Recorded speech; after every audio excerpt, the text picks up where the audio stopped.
Avez-vous eu l'impression qu'il y a des forces extérieures qui ont agi pour tenter de boycotter votre convention? Mais ça c'est évident. Quand on fait obstruction à la loi, quand on invente des mécanismes où il faut demander l'autorisation alors que la loi ne le dit pas, il y a eu des pesanteurs. Le palais du Parlement devait payer. Et c'est quand le PCT tient des activités là-bas, on leur demande des autorisations. Ils pensent, nous sommes, M. Perrin, nous sommes un parti qui va contribuer à la paix et au développement de ce pays. Nos amis du pouvoir doivent comprendre que nous sommes non-violents. Et nous sommes tenus de collaborer parce que nous faisons partie de l'opposition. La vie est dualité. Elle a mis le jour, le bien, le mal, c'est la terre. Donc, ce pouvoir doit collaborer avec nous en toute sincérité. Qu'il n'ait pas peur. Discutons sérieusement. Qu'il évite de faire des plaisanteries qui peuvent nous énerver. Parce qu'après, on ne supportera plus. Regardez les gens qui sont venus et on nous empêche de nous réunir pour organiser notre parti. Pendant que nous sommes en train de gérer une situation difficile, la mort du président Kabila, on veut nous ajouter des choses qui peuvent susciter l'attention. Non, M. Perrin, que se lance un appel, comme l'avait lancé le président Patrick Colina, que le pouvoir fasse un effort, qu'il apaise, que le président de la République apaise, qu'il nous laisse gérer le parti pour aider le pays à se pacifier. Nous avons une mission.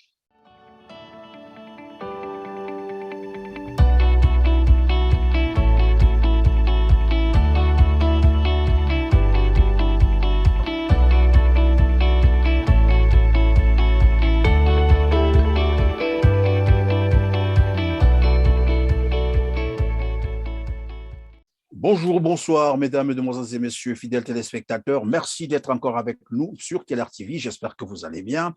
Bienvenue dans ce numéro de Droit de Savoir. Avec moi sur ce plateau, monsieur René Mokono, que vous connaissez déjà très bien, mais pour ceux qui le découvrent, il est membre du Conseil national de l'UDH-UNITI et président de ce parti à Pointe-Noire. Bonjour, monsieur Mokono, et merci d'avoir encore accepté notre invitation. Bonjour, monsieur Christian Perrin. Nous sommes très heureux de l'espace que TéléTV nous sert nous réserver pour s'adresser aux militants et du souci que vous avez de la démocratie au Congo. Je vous en prie, monsieur Mokono, et merci de votre disponibilité. Bonjour, bonsoir à vous aussi, mesdames, mesdemoiselles et messieurs, qui venez de nous rejoindre pour la première fois sur KELAR TV. Soyez également les bienvenus et faites comme les autres. Likez, partagez et abonnez-vous pour ne plus rien manquer des programmes KELAR TV. Moi, c'est Christian Perrin. Monsieur René Mokono, le 17 mars 2022, c'était la date fatidique de l'UDH-UNITI. Il fallait impérativement tenir la convention, d'abord pour ne pas tomber dans l'illégalité, mais aussi pour renouveler les instances du parti. Les travaux ont bien démarré, nous avons vu les images et probablement aussi la fin, un communiqué final a été lu. Mais je voudrais qu'on revienne d'abord sur le déroulement des travaux et d'abord le contexte dans lequel vous avez tenu votre convention. En tout cas, M. Christian Perrin, en ma qualité de démocrate, je ne peux vous dire que la vérité, parce que notre mission, c'est d'édifier les militants et d'édifier tous ceux qui ont besoin des informations. Et nous disons que les conditions dans lesquelles la convention s'est tenue ont été très tumultueuses. Depuis le refus de la salle des palais des congrès, les injonctions pour nous interdire la tenue de cette convention sous le prétexte fallacieux que le deuxième vice-président était suspendu par des actes du premier vice-président de l'autre côté. Vous voulez parler de l'autre camp?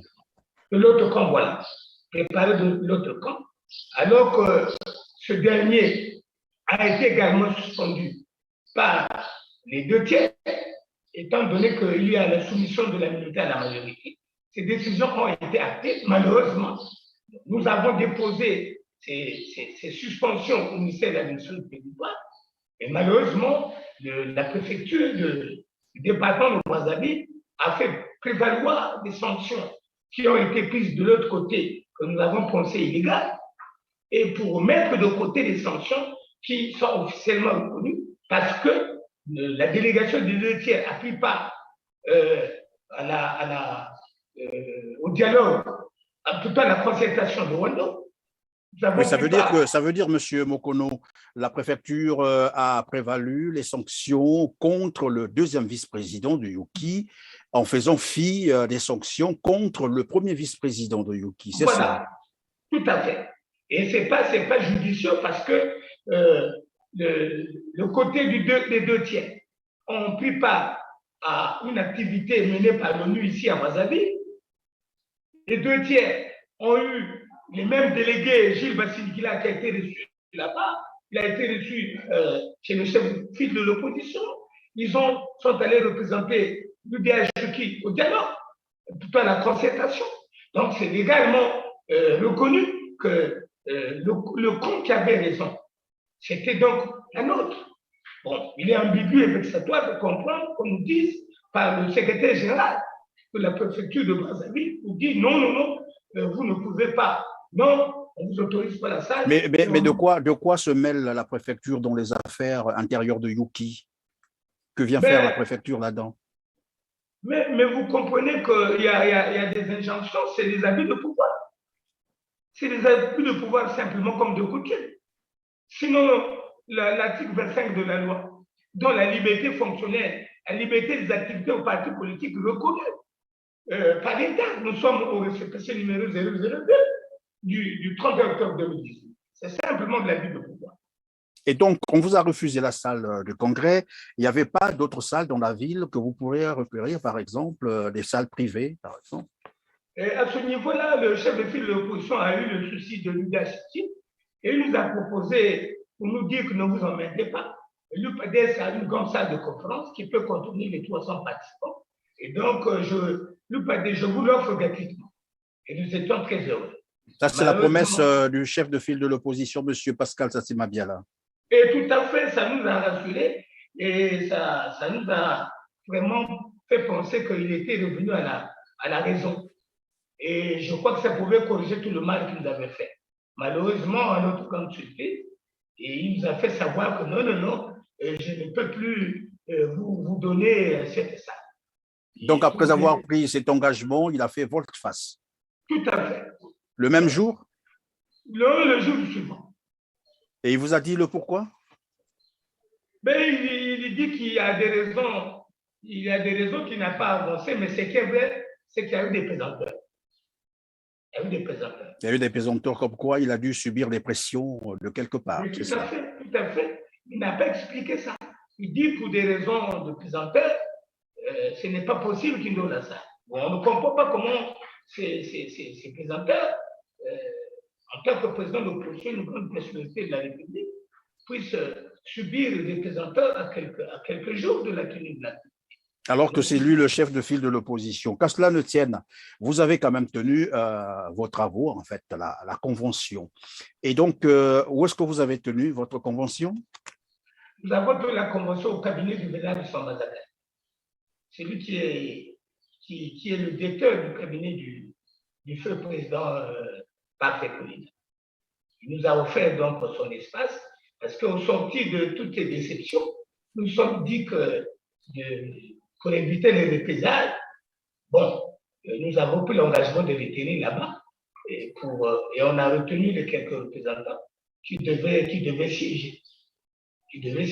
Pour chaque délégation.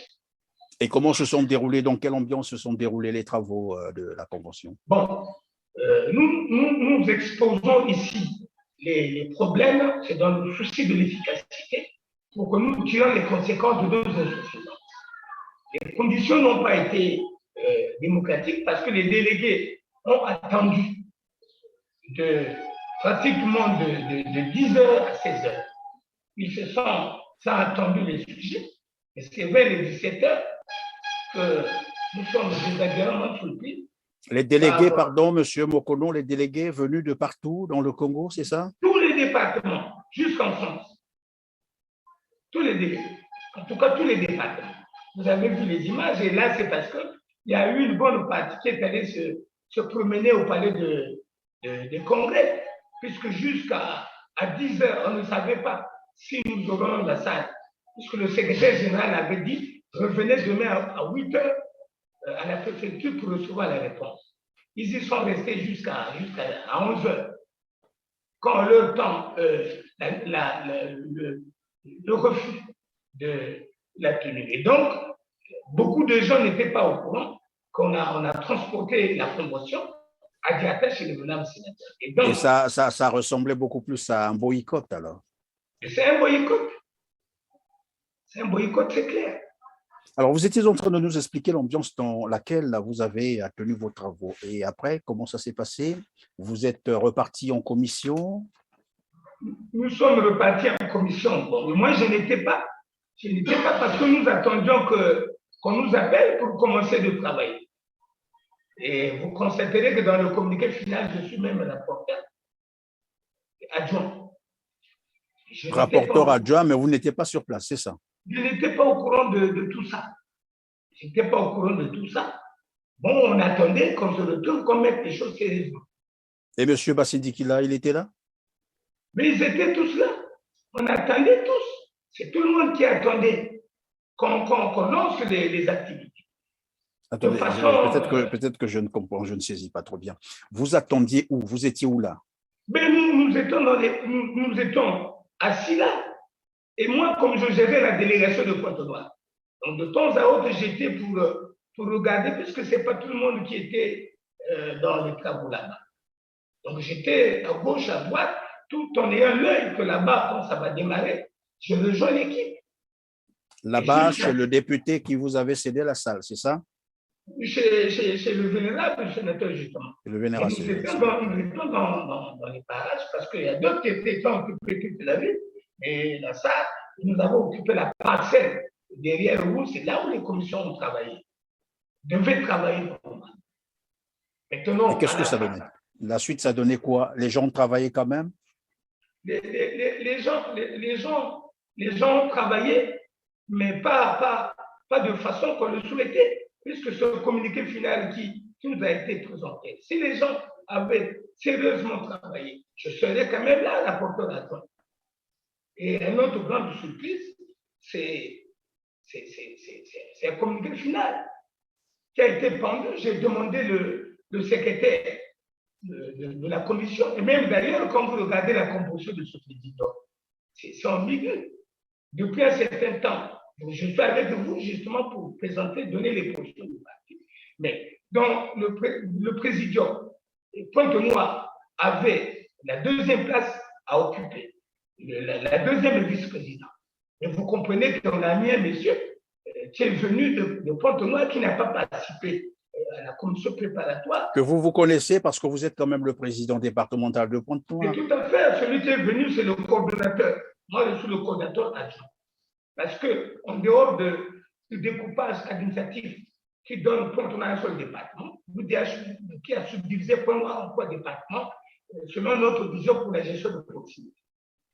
Et au-dessus de cette structure, et là, je suis président de Pointe-Noire 1, et au-dessus de cette structure, il y a une coordination, dont je suis le coordinateur adjoint. Et donc, c'est lui qui a pris donc part à la convention. Est-ce qu'il vous a tenu quand même informé? Nous étions là, tous, mais la présidence ne devait pas être occupée par lui puisqu'il n'en connaissait rien de tout ça. Je suis resté là du début à la fin, nous avons blanchi des nuits pour préparer cette convention. Il y a même un frère, le secrétaire de cette convention, de Bakula, c'est un héros de cette convention et qu'on a fini par mettre secrétaire à l'administration dans ce communiqué final qu'ils ont. Donc, le héros de cette convention s'appelle Samba de Bakula, qui a blanchi des nuits et qui se retrouve sous un monsieur qui n'a rien fait. Et comme il y a des affinités aussi au sein de notre tendance, il y a un parti qui se veut, qui n'a pas assez de militants, et qui se veut s'imposer en mettant sous la première ligne les membres de leur parti. C'est vrai, Monsieur René Mokono, vous dites qu'il y a un parti qui est dans votre parti qui veut se mettre au-dessus. Je ne comprends pas. Donc, ça veut dire que l'UDH Yuki, c'est un ensemble des partis, c'est ça? Tout à fait. Il y a la tranche du MCDDI qui a voulu continuer le combat de Bernard Koulibaly, dont le patron était le président parfait, et dont nous sommes les descendants. Il a eu l'UDR Mouida, parce que le président parfait a pensé, avec la mondialisation, il faut élargir le champ politique, il faut plus réunifier pour constituer une force. Et pour éviter la dispersion des énergies, il a rassemblé le MCDDI, continuons la lutte du président Bernard Koulibaly, l'UDR Mouida, le PSDC de Paris, et le PSDC de Michel Mampouya et bien d'autres partis, réunis pour constituer l'UDH. C'est à ce titre que lui, il a pris la présidence. Il a donné la première vice-présidence à l'UDR Mouida, la deuxième vice-présidence au PSDC de Paris, le secrétaire général adjoint au PCB. Et donc, quand lui, il meurt, ceux-là qui n'ont pas assez de militants, ça c'est la vérité, on peut le vérifier. Je ne sais pas si vous connaissez là où se trouve le siège de ces partis-là. Mais enfin, ils ont eu la chance d'être au-dessus. Et quand il meurt, c'est eux qui peuvent devenir son base. Et en ce moment, on fait quoi? On s'épose à travers des mécanismes pas bien. Ce que nous avons subi. Donc, on a étouffé justement le parti majoritaire. Et qu'est-ce qu'il en ressort donc de cette convention? Les textes ont été révisés, quoi encore? Les textes donc, ont été révisés. Ça a donc épargné le parti du danger qui nous guettait par rapport aux incompris. Bon, et en dehors de cela, ça a permis aux militants de comprendre les problèmes réels. Cette convention a permis aux militants et aux participants de comprendre les problèmes réels. En dehors de cela, et puis la volonté manifeste de dire aux uns aux autres que nous sommes tenus de nous réconcilier. Ça, c'est positif. Et nous tous, nous y croyons. Donc, l'autre côté, et les deux tiers doivent tout faire pour être ensemble. Les militants ont compris ça. Là, le reste, c'est dans le cas. Maintenant, si on avait mis un bureau politique où les textes amendés ont dit qu'il fallait un bureau exécutif national à la tête du parti. Donc, après la révision des textes, on devait passer à la mise en place du vote du président du bureau exécutif national. C'est ce que nous attendions. Nous étions désagréablement surpris par un communiqué final et qui nous dit que bon, c'est la prolongation des mandats, comme ça a été décidé de l'autre côté de la tendance. Ça nous a surpris. L'autre tendance, c'est celle qui est conduite par monsieur Pascal Ngouanou. Pascal Ngouanou. Donc, on reconduit là-bas au cours de leur assemblée générale. Ils ont demandé, ils ont fait la prolongation des mandats. Encore moins une assemblée générale ne peut pas faire un communiqué final. Ça, c'est rien pour ces débats. Dans la démarche, bon, peu importe. Au moins, la finalité, ils ont demandé, ils ont décidé de la prolongation des mandats. Et de l'autre côté, qu'ils pourraient apporter la démarche positive aussi dans ce communiqué final, prolongation des mandats. Donc, du côté de Pascal Ngouanou, on a prolongé les mandats. De l'autre côté de M. Bassili Dikila aussi, on a prolongé le mandat. Au bout du compte, vous êtes sorti de là avec les mêmes instances et ce qui a changé, c'est la prorogation des mandats. C'est cela. Voilà, donc c'est ce qui a changé, c'est juste la révision des textes. Ça, c'est une réussite. Maintenant, les mêmes acteurs, au même titre qu'ils occupent, vont continuer à diriger l'UDH. C'est là où ça ne bas blesse. Parce que ceux qui vont continuer n'ont pas été capables de transcender leurs égaux, de transcender leurs différends. S'ils étaient à la hauteur, on n'aurait pas arrivé là où nous sommes allés. Et aujourd'hui, la réconciliation, à force d'être, parce que les délégués des différents départements se sont imposés, ont manifesté, ont apporté leur contribution. Mais si on les remet, avant, ils ne s'entendaient pas, il n'y avait pas les injures. Aujourd'hui, ils se sont insultés. Ils saillissent et vous les ramenez à un seul endroit. C'est pour avoir quel travail? Et M. Perrin, laissez-moi vous dire, le positionnement au niveau des circonscriptions va aggraver, va approfondir le malaise. C'est à cela que moi je voulais sensibiliser les militants pour qu'ils ne pensent pas que nous sommes tous pour cette démarche. Nous tenons à leur informer que les mêmes faits que nous avons conduits vont se bouffer le nez au niveau du classement dans les circonscriptions. Donc, on n'a rien réglé. Pour nous, il fallait qu'on mette une commission à défaut de l'exécutif national, qu'on mette une commission ad hoc et qui devait donc avoir pour mission, un, réconcilier le parti, deux, veiller à l'unité du parti, trois, préparer les élections de façon démocratique en fonction des textes amendés, et quatre, suivre le dossier du décès du président Kolina, de fait, et cinq, poursuivre l'œuvre du président Parfait Kolina, poursuivre cette œuvre en entreprenant respectueusement des démarches vis-à-vis des institutions de la République.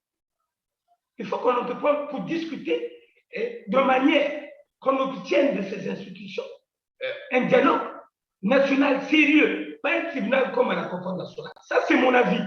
Et donc, dans le fond de ce dialogue, on devait donc regarder de gérer en toute responsabilité le dossier des différentes guerres, des sinistrés, tous les préjudices qu'on a causés à tous ceux qui ont connu le désastre de la guerre. On devait mettre des démarches dans le dialogue pour regarder comment tous les exilés devaient revenir dans notre pays. Et donc, on aime pacifier le pays, apaiser le pays. Il devait se multiplier. Il devait mettre toutes les énergies, accompagnées de la puissance du président, qu'on est là, nous sommes des bandeaux, et obliger, faire comprendre le pouvoir que nous sommes des frères. Voilà ce à quoi je pense. Une fois donc fait comme ça, on partait au Congrès. Au Congrès, parce qu'on allait gagner quand même, avec l'assurance, on allait gagner beaucoup d'élus. Et on partait au Congrès. Bon, au Congrès, on mettait le véritable bureau exécutif national du parti. Malheureusement, aujourd'hui, on remet tout à l'État et en donnant des recommandations qu'ils doivent annuler les sanctions, alors que c'était à la Convention d'annuler les sanctions. Ils n'ont pas annulé la sanction. Et on recommande. Mais qui va exécuter ces recommandations? Oui, mais est-ce qu'au sortir, bien entendu, de cette convention, vous avez fixé la date du Congrès, non? Non, non, non, c'est ce qui est aberrant. C'est là et raté, justement. On ne connaît pas la date. Donc, on ne sait pas jusqu'à quand cette prorogation va durer. Donc, si j'ai bien compris, la convention n'a servi qu'à rallonger en fait les mandats de ces instances qui existent déjà, mais où les gens, comme vous l'avez dit, finalement ne se comprennent plus, sont en pleine divergence. C'est finalement, Yuki devient comme une cocotte minute qui est en train de bouillir et il faut craindre que ça s'explose. Qui est désormais, qui conduit les destinées du parti maintenant là? On n'a pas nommé un nouveau président ou un intérimaire ou voilà. Il y a ambiguïté. Ambiguïté pourquoi? La convention, dans les recommandations de la convention, il est demandé d'annuler les actes qui suspendaient le premier ministre d'Angoisse, pris par la majorité des 2/3 de l'autre côté. Ensuite, annuler aussi les suspensions prononcées par le Congolais, oui, mais c'est comme vous êtes en train de le dire, il y a quand même une absurdité. Comment se fait-il qu'on a pu reconduire les instances avec les mêmes personnes, conscients que ces personnes sont aussi dans cours les sanctions? Et maintenant, ça pouvait peut-être se faire si la convention a annulé. Et là, ça n'a pas été annulé. Les sanctions n'ont pas été annulées. Voilà, on a fait une recommandation. Donc, après le communiqué final, ça veut dire on a annoncé la décision finale. On vient faire des lectures, des motions, des recommandations pour dire qu'on doit annuler. Si c'était des débats réels et en ma présence, j'aurais dû intervenir. Et encore moins, M. Ferrat, mes chers téléspectateurs, il faudrait que la tenante de l'autre côté accepte les recommandations pour annuler les décisions. Ils peuvent maintenir les leurs. Et en ce moment-là, on devait quoi? Donc, oui, tout à l'heure, je vous posais donc la question de savoir qui préside désormais aux destinées de Yuki. C'est ce que je suis donc en train d'expliquer au regard de cette difficulté de non-annulation réelle de ces sanctions. Yuki est dans le que faire. puisque les sanctions, pour nous, Ngouanou n'est pas là, n'est plus premier vice-président. Pour les autres, le deuxième vice-président a été sanctionné. Il y a un bloqué. Et donc, ce qui est vrai, il y a une démarche qui se fait de réconciliation. Mais même si démarche de réconciliation il y aura, l'instance habilitée à décider sur la succession du président Papé, c'était le Congrès. Oui, mais pourtant, dernièrement, il y a eu, Monsieur Mokono, dernièrement, il y a eu une réunion, je crois, à Mpissa, si j'ai bonne mémoire, la semaine qui vient de s'écouler. C'était pour la réunification, disons, pour une négociation qui devait conduire à mettre un peu de l'eau, comme on dit, de l'eau dans le vin, pour ceux qui ne s'entendaient. C'était pour la réconciliation. Elle n'avait plus lieu, ou bien vous n'étiez plus parti? Non, ça c'est du vernis. C'est du vernis et du pipeau. Concrètement, ce n'est pas ce qui s'était fait. C'était une propagande devant l'huissier de justice. C'était même honteux, parce qu'une assemblée générale, selon les textes du parti, ne peut pas faire tel que ça a été fait. On a appelé le huissier de justice pour venir constater quoi. Et donc, c'était du pipeau, c'était une démagogie. Parce que si c'était pour la réconciliation, ça n'allait pas se faire en Assemblée générale. Vous n'étiez pas parti, c'est ce que je veux comprendre. Vous n'étiez pas là-bas? Il y aurait normalement une équipe de négociateurs et qui devait réunir les acteurs, les protagonistes. Voilà. Et en ce moment, quand on trouvait un consensus à leur niveau, dans les milieux secrets, on ne peut pas faire une réconciliation devant la télévision, devant tout le monde. Donc, oui, mais est-ce que vous étiez là-bas ou non, Monsieur Mokono? Vous étiez à la réunion? On ne pouvait pas partir là-bas parce qu'il y a une délégation qui était partie voir le premier ministre. Ils se sont convenus avec le deuxième vice-président que l'initiative est bonne. Donc, il y aura 6 personnes du côté du corps du premier vice-président, 6 personnes du côté des 2 tiers qui devaient se retrouver sur un terrain neutre. Et de là, ils devaient se concerter, conclure sur comment aboutir à la réconciliation. Le même jour, la nuit, c'est un acte qui est pris, qui convoque cette assemblée générale fallacieuse sous le prétexte d'une réconciliation. Mais pourtant, Monsieur Mokono, il y a une liste qui a été présentée, dont votre nom d'ailleurs, des gens qui avaient demandé qu'il y ait cette réconciliation. Mon nom ne pouvait pas y figurer. En fait, qu'est-ce qui s'est passé? Il y a eu le frère Laurent Badiabio qui était avec nous, les 2 tiers, et qui avait expliqué auprès des membres du bureau politique pour dire que la réconciliation est une nécessité. Donc, si nous ne nous réconcilions pas, il veut qu'ils tombent contre nous. Et pour ça, force est et obligation est pour qu'on se retrouve. Ceux qui sont pour cette réconciliation, je voudrais que vous signiez. Et voilà comment les professionnels Mabeto, les uns et les autres, ont signé dans l'esprit de dire simplement oui à la réconciliation. Et ces signatures ont été utilisées pour aller coller au petit nombre des membres du bureau politique qui existaient là-bas pour dire la majorité des membres du bureau politique a basculé. Vous voyez? Et donc, quand les autres ont pris ça, en particulier le professeur Mabeto a écouté ça, il a pleuré. Il dit, mais ce n'est pas ce que nous sommes convenus. Il nous a dit que ceux qui sont pour la réconciliation. Maintenant, comment on se retrouve de l'autre côté? On ne peut pas. Donc, il y a eu deux. Alors, on va revenir sur la convention, Monsieur Mokono. Oui, vous avez prolongé les mandats des instances. Vous n'avez pas pu nommer un nouveau président pour présider aux destinées de Yuki, mais tout de même, vous n'avez pas oublié que vous avez perdu quand même votre président fondateur du parti, Guy Brice Parfait Kolela. Qu'est-ce que la convention a décidé sur cette situation? Justement, parmi les échecs dont nous faisons question, c'est tout ça. C'est tout ça que nous ne cessons de revendiquer. La date du 21, c'est une date historique. En France, il y a des activités qui se font.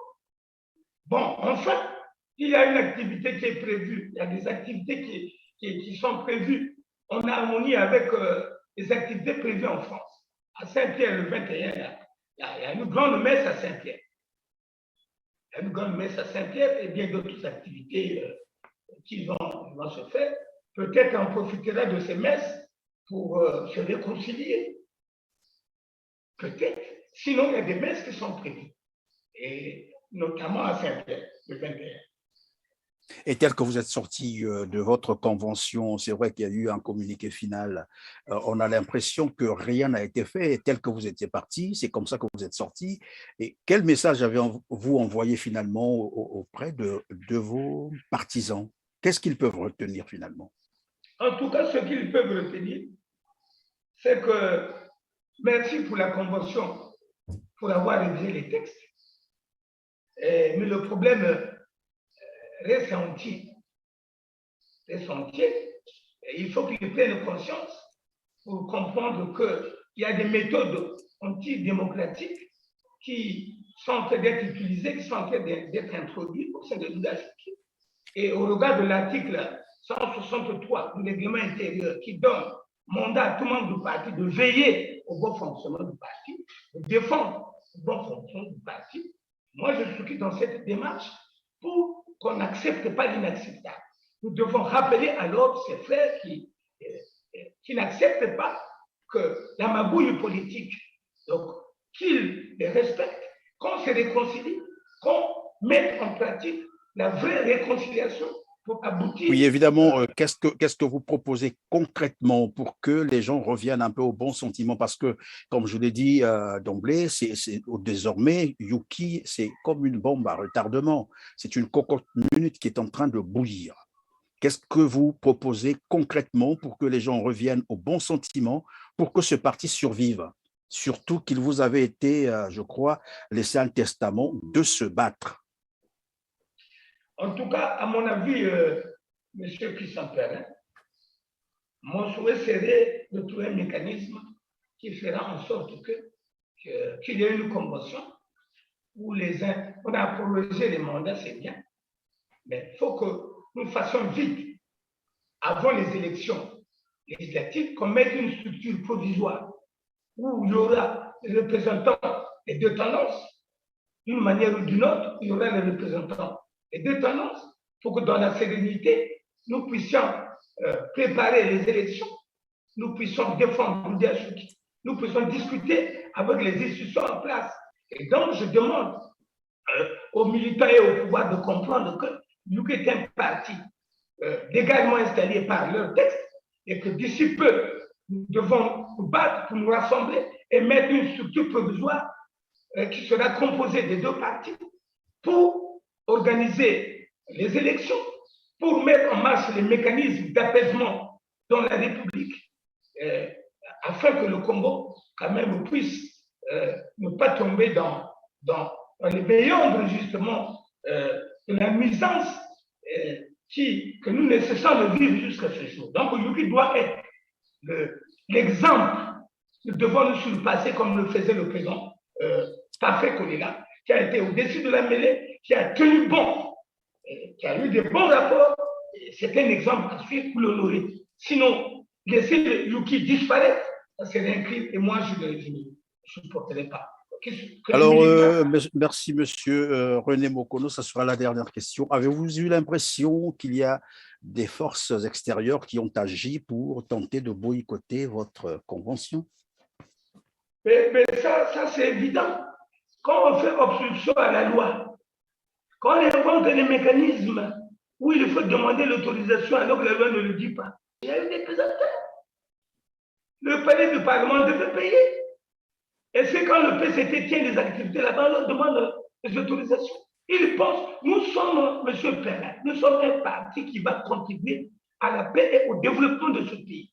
Nos amis du pouvoir doivent comprendre que nous sommes non-violents.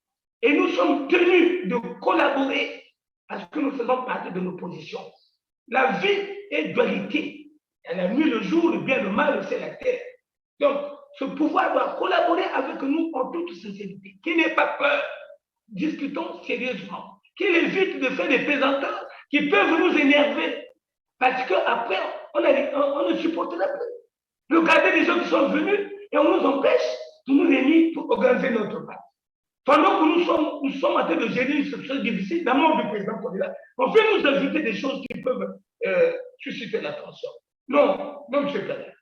Que je lance un appel, comme l'avait lancé le président Parfait Kolena, que le pouvoir fasse un effort, qu'il apaise, que le président de la République apaise, qu'il nous laisse gérer le parti pour aider le pays à se pacifier. Nous avons une mission.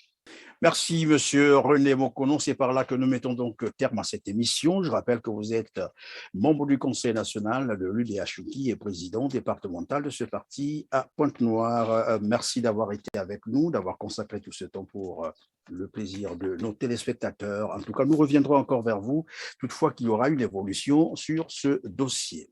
À vous aussi, chers téléspectateurs, merci de nous avoir suivis. Comme d'habitude, likez, partagez et abonnez-vous surtout pour ceux qui nous ont rejoints pour la première fois sur TLR TV. On se dit donc à très bientôt. Merci.